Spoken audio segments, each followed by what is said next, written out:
Jadi, jadi gini, yang pertama bahwa NU ini juga polisian juga punya tugas yang sama dengan NU, yaitu menjaga umat, melayani umat agar terbangun situasi yang aman, damai, sehingga masyarakat di Indonesia ini di dalam menjalankan muamalahnya, kehidupan sehari-harinya itu bisa berjalan dengan baik.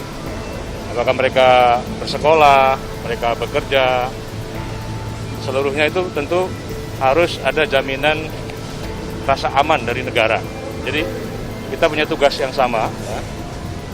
Dan tadi disampaikan juga oleh Pak Kiai Said Akil bahwa silaturahim ini harus ditingkatkan pada apa yang disebut sebagai silaturahim amal, yaitu kerjasama ke depan. Meskipun selama ini sudah ada kerjasama yang sama. Nah, antara lain kerjasama itu adalah bersama-sama untuk melakukan apa yang disebut sebagai deradikalisasi. Kita semua tahu bahwa ada kelompok-kelompok yang berpaham transnasional, ingin mengubah haluan negara. Maka polisi dan NU, dalam hal ini Polri dan NU bersama-sama komitmen untuk menjaga NKRI. Di samping tadi juga Pak Kapolri juga menyampaikan bahwa perlu pemahaman yang luas dari kalangan polisi juga. Maka disampaikan tadi bahwa setiap polisi ini juga diwajibkan untuk belajar kitab kuning. Sebetulnya pengertian di sini adalah bagaimana para polisi ini juga mengenal lebih dekat hasanah budaya Nusantara agar tidak terpapar dengan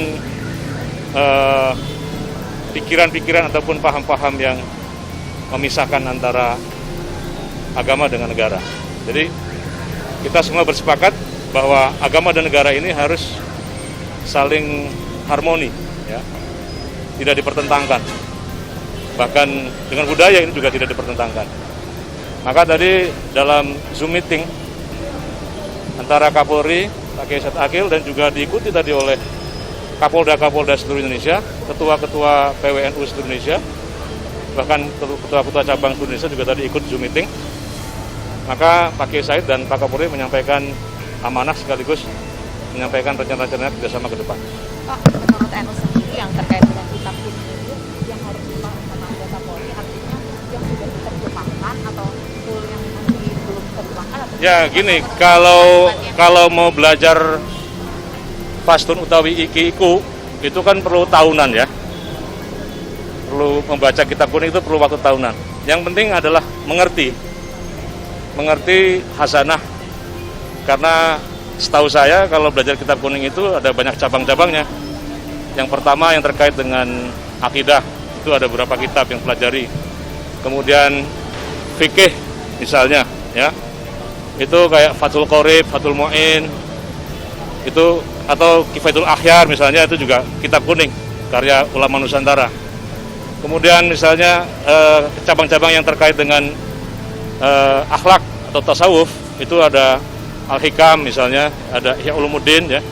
Jadi ada banyak cabang-cabangnya. Tapi yang paling penting sebetulnya adalah bagaimana polisi ini memahami apa yang disebut sebagai hasanah budaya Nusantara, agar tidak punya paham-paham yang aneh-aneh itu. paling nggak bisa menangkal radikal gitu dengan Betul. Dan tadi juga disampaikan oleh Pak Sigit, Pak Kapolri, ide ini muncul ketika beliau bertugas di Banten, ketemu dengan para kiai-kiai, dan terutama adalah warisan dari Syekh Nawawi Al-Bantani, ya, pengarang kitab yang wafatnya di Mekah, yang kitabnya ini menyampaikan ajaran-ajaran kita untuk membangun kerjasama, ta'awun, untuk membangun ukhuwah.